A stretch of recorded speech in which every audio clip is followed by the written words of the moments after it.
On 21st of August 2025, I delivered the keynote address at the Next House Summit hosted by the Nation Media Group of Nairobi, Kenya. My audience was a powerful intergenerational gathering of women committed to shaping their future. That experience inspired me to put into writing the reflections I now share here, directed especially to young women.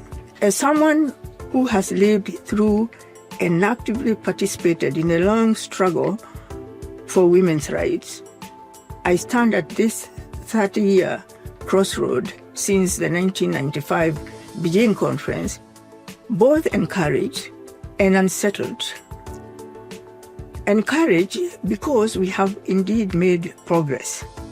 More girls are now in school, more women serve as presidents, corporate CEOs, members of parliament, and boardrooms chairpersons, and more voices are daring to speak against injustice. In this regard, I feel compelled here to mention that women of Africa have recently made significant steps in the political empowerment of women. The first female president of Namibia, who came into office only 6 months ago, needs to be celebrated by all of us, as she has done what no other woman in political power has done within just a short period of 6 months of becoming president of her country.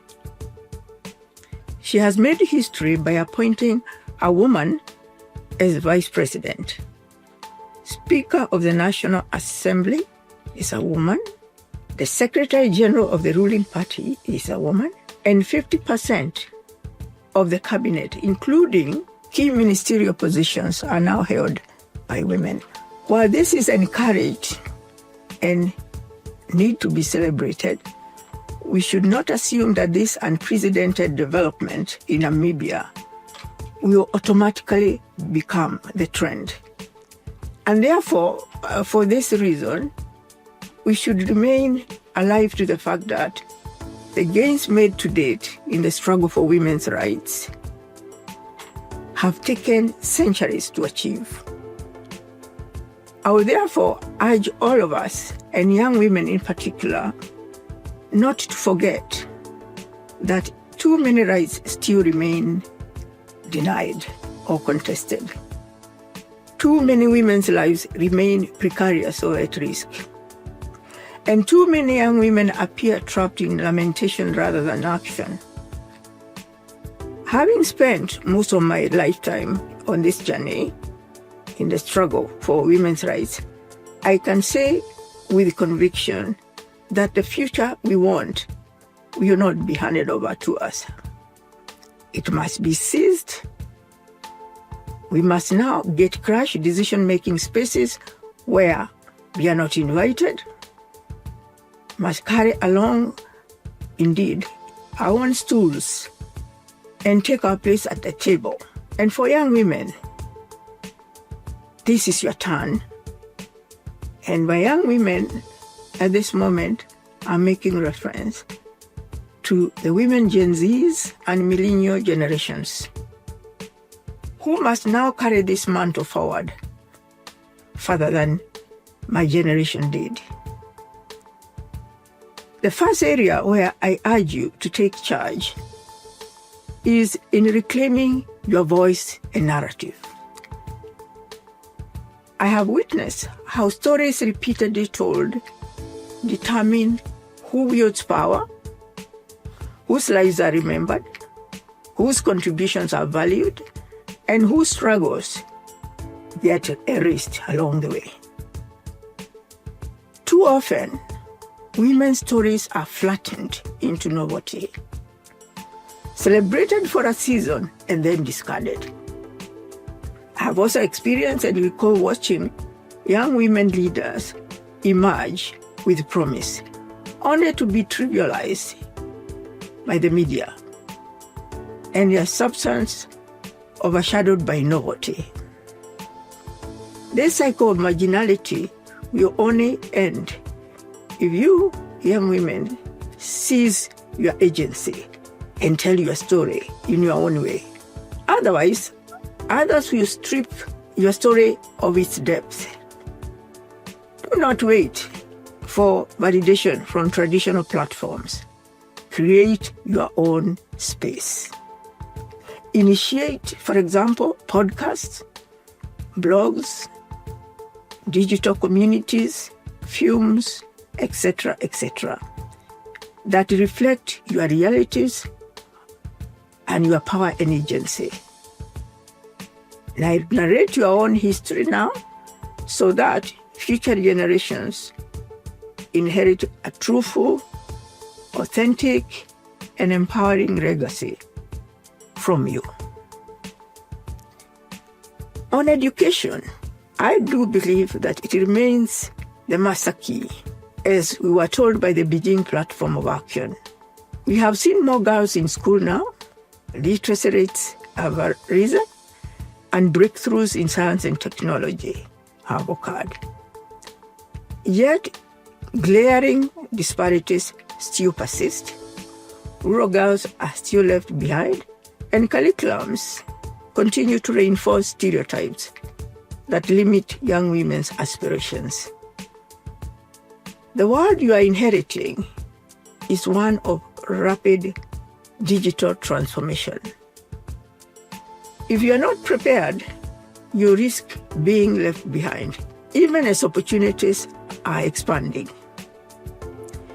My challenge to you, therefore, is not simply to embrace education as recipients, but to shape it as creators and implementers of knowledge. If STEM, for example, feels hostile, claim your space and improve on it. If resources are lacking, organize and innovate around the gaps. If biases persist, dismantle and disrupt them with your voice. Education is not only your ladder out of inequality, it is your tool to redesign the future, your future. On health, the progress is undeniable, but unfortunately, still deeply insufficient.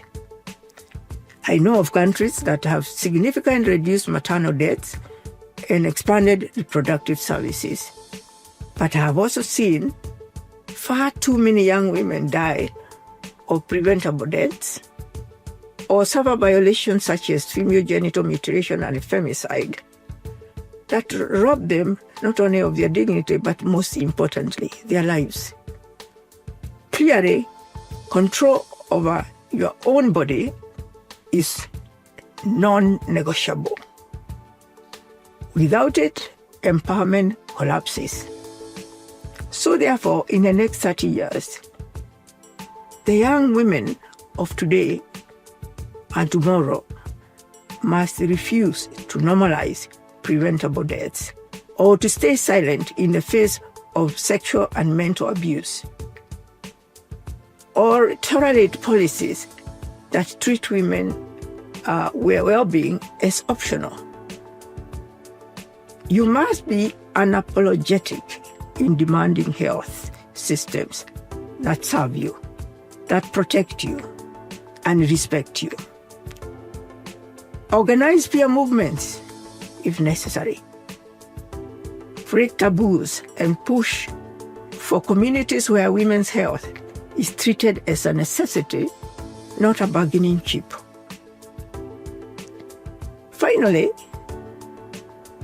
leadership and decision-making undoubtedly remain the true benchmark of influence and equality.